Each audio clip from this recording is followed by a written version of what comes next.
Okay, here we go. Time for part 4.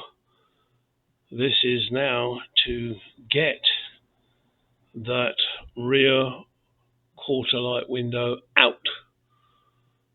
And I know it's going to be a struggle. And I think I will just go and have a lie down afterwards.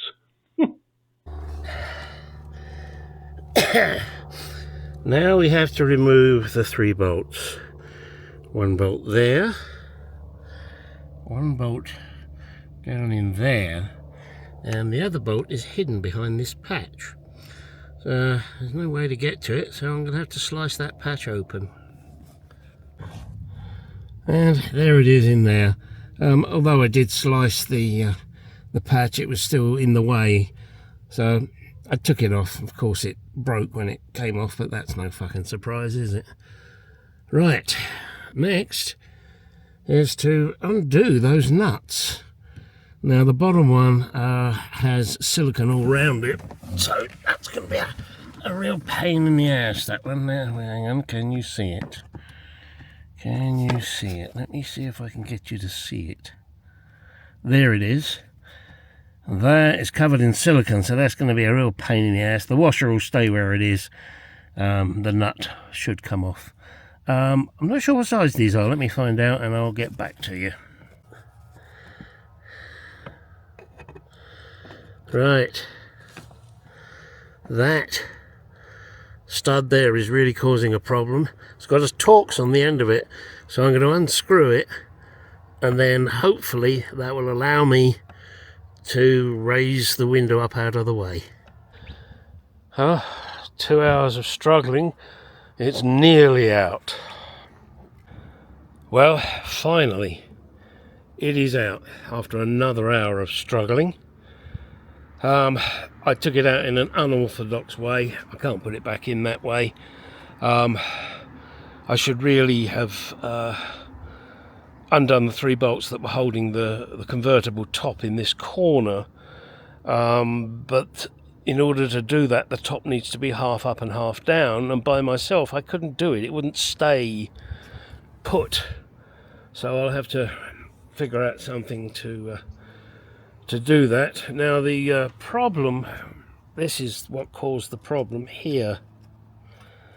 It lifted and the cable just came out and it's wrapped itself around the motor here, so hopefully it's not damaged the motor.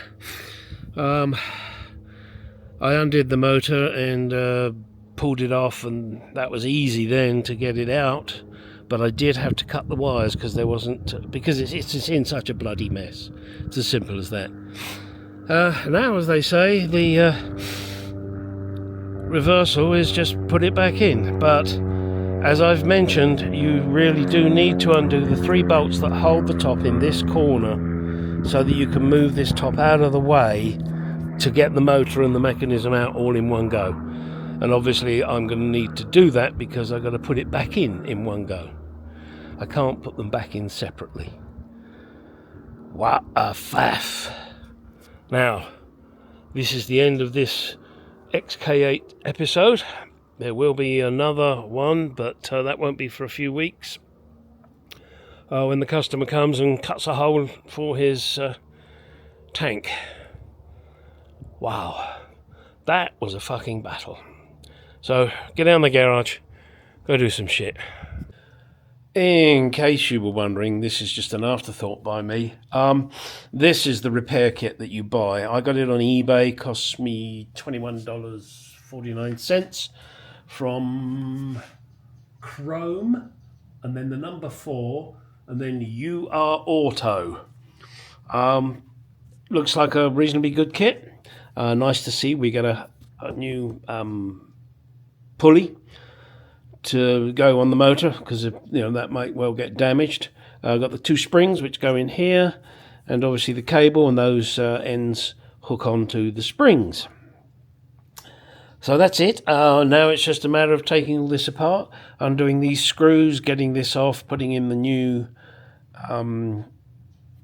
pulley, feeding the cable round, and putting it back in the car. Oh boy, won't that be fun.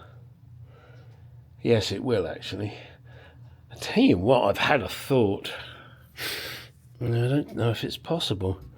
Replace these with bolts.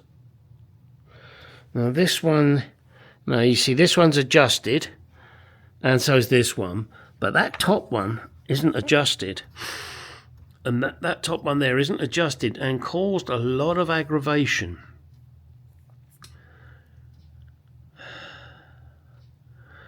I wonder if it's a good idea to replace that with a bolt. Don't know if it'll make that much difference in all honesty, but hey, it's just a thought.